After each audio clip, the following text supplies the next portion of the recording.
कहते हैं हमारी ही दुनिया में ना जाने कितनी दुनियाएं और बसती है, मगर इंसान सिर्फ उसे ही मानता है जिसे वो देख सकता है। काली अमावस की रात थी। चारों ओर सिवाय हवाएं और शोर के अलावा कुछ भी नहीं था। राजन को आज घर लौटने में देर हो गई थी। रात के सन्नाटे को वो अपनी साइकिल से चीरता हुआ चला जा रहा था। वह गांव की नदी तक पहुंचा ही था कि तभी उसे नदी के पास एक काला साया दिखाई दिया जो नदी के किनारे पानी को घूरे जा रहा था। इतनी रात को नदी के पास देखकर राजन के ना जाने क्यों रोंगटे खड़े हो गए। उसे ऐसा महसूस हुआ मानो उसके पैर साइकिल के पैडल पर जम गए हो। राजन कपकपाते हुए होठों से बोला, कौन है वहां पर? राजन ने इतना बोला ही था कि अचानक वो साया बिजली की रफ्तार से दौड़ता हुआ राजन के नजदीक आ गया। राजन की नजर जैसे ही उस साये पर पड़ी, उसके हलक से एक भयानक चीख निकल गई। इस घटना के 1 महीने बाद अर्जुन का सारा ध्यान ड्राइविंग पर था। उसकी पत्नी शिखा कार में ड्राइविंग सीट के बगल में बैठी हुई एक मैगजीन पढ़ रही थी। शिखा ने मैगजीन रखकर अर्जुन की ओर देखकर कहा, और कितनी दूर रह गया है तुम्हारा गांव अर्जुन? बस थोड़ी दूर रह गया है, आधे घंटे में हम पहुंच जाएंगे। तुम्हारे चेहरे पर इतनी टेंशन क्यों है? टेंशन क्यों नहीं होगी शिखा, मैंने अपनी माँ को बगैर बताए तुमसे लंदन में शादी जो कर ली। पता नहीं माँ तुम्हें देखकर कैसे रिएक्ट करेगी। डोंट वरी अर्जुन, मुझ पर भरोसा रखो। तुम्हारी माँ को मनाने की जिम्मेदारी मेरी है। आई होप शिखा ऐसा ही हो। यकीन मानो अगर ऐसा हुआ ना तो मेरे ऊपर से एक बहुत बड़ा बोझ उतर जाएगा। अब मुस्कुरा भी दो यार। अच्छा, तुम बता रहे थे कि गांव में तुम्हारी बहुत बड़ी हवेली बनी हुई है। कुछ बताओ ना अपनी हवेली के बारे में। अरे 15 मिनट में हम वैसे भी पहुंचने वाले हैं, तुम खुद देख लेना। कुछ ही देर में अर्जुन अपने गांव वीरपुर अपनी हवेली में खड़ा हुआ था। अर्जुन की मां अर्चना देवी अर्जुन के स्वागत के लिए हवेली के बाहर खड़ी हुई थी। अर्जुन ने दौड़कर अपनी मां के पैर छुए।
सन्नाटा पसरा हुआ था। उसे याद था कि उसकी हवेली में बहुत सारे नौकर चाकर हुआ करते थे। डाइनिंग टेबल पर डिनर के दौरान अर्जुन अपनी माँ से जो बोला वो सुन उसकी पत्नी शिखा और रहस्यमय अंदाज में मुस्कुराकर लगातार देखे जा रही थी। माँ, हवेली के सारे नौकर कहाँ गए? मैंने सबको छुट्टी दे दी बेटा। लेकिन क्यों माँ, तुम्हें तो काम करने में बहुत ज्यादा तकलीफ होती होगी। नहीं बेटा, मुझे कोई तकलीफ नहीं होती। कुछ वक्त से मुझे सुकून और सन्नाटा अच्छा लगता है। अर्जुन इससे पहले अपनी माँ से कुछ कहता कि उसकी माँ ने उसे बोलने से रोक दिया। अर्जुन चुपचाप खाना खाने लगा। खाने के बाद अर्जुन और शिखा बेडरूम में चले गए। अर्जुन बेड पर सोच में लेटा हुआ था कि अचानक शिखा अर्जुन से लिपट गई और वासना का तूफान अपने चरम पर पहुंच गया था। अचानक शिखा को दरवाजे पर 2 लाल लाल आंखें दिखाई दिए। उसे ऐसा लगा जैसे कि कोई उसे देख रहा हो। शिखा ने तुरंत बेड से उठकर अपने कपड़े पहन लिए। क्या हुआ शिखा? अर्जुन, मुझे ऐसा लगा जैसे कोई हम दोनों को देख रहा हो। पागल हो गई हो क्या? हवेली में सन्नाटा पसरा हुआ है, एक भी नौकर चाकर नहीं है। तुम्हें वहम हुआ होगा। तुमने तो सारा मूड खराब कर दिया शिखा, अब सो जाओ। उस रात अर्जुन तो गहरी नींद में सो गया, मगर शिखा की आंखों से नींद कोसों दूर थी। अगली सुबह शिखा जल्दी उठकर किचन की ओर चली गई, मगर उसने देखा कि उसकी सास अर्चना नाश्ता तैयार कर चुकी थी।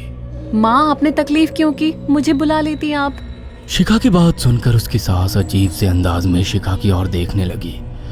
उनके देखने के अंदाज में पता नहीं ऐसा क्या था, कि शिखा को अपने रोंगटे खड़े होते हुए महसूस हुए।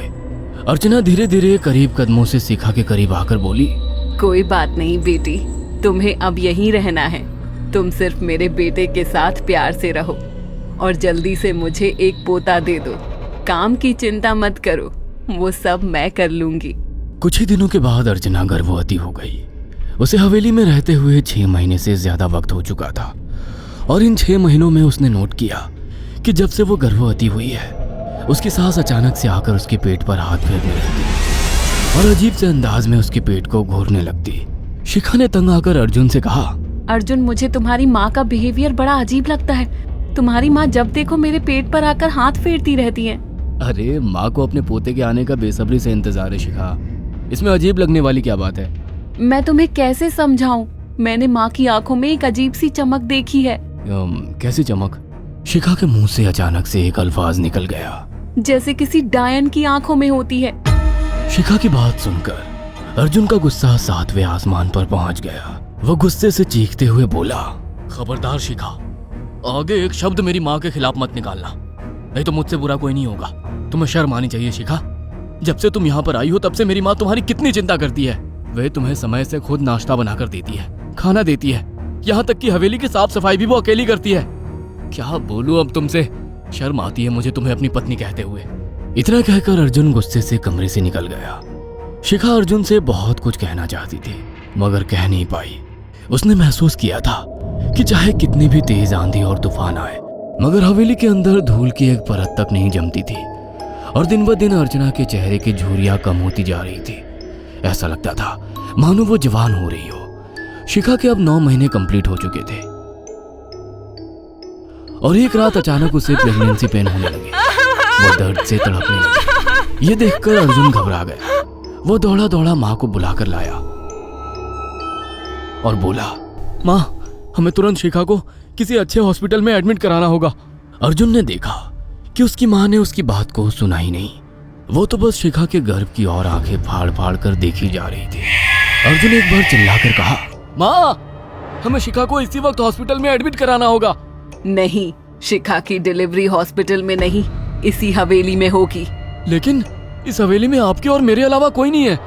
तभी शिखा दर्द से तड़पने लगी। अर्चना ने अपने बेटे को धक्के देकर कमरे से बाहर निकाल दिया और दरवाजा बंद कर लिया। अर्जुन हक्का बक्का रह गया। अर्जुन दौड़ता हुआ गांव की ओर गया। उसने देखा कि गांव में एक पेड़ के नीचे गांव के सभी बुजुर्ग इकट्ठे थे। उनके हाथों में जलती हुई मशालें थीं। अर्जुन उनके पास पहुंच गया और बोला, मेरी मदद कीजिए, मेरी बीवी को प्रेगनेंसी दर्द हो रहे हैं। आप प्लीज किसी दाई को बुला लीजिए, जितना पैसा चाहिए देने को मैं तैयार हूँ।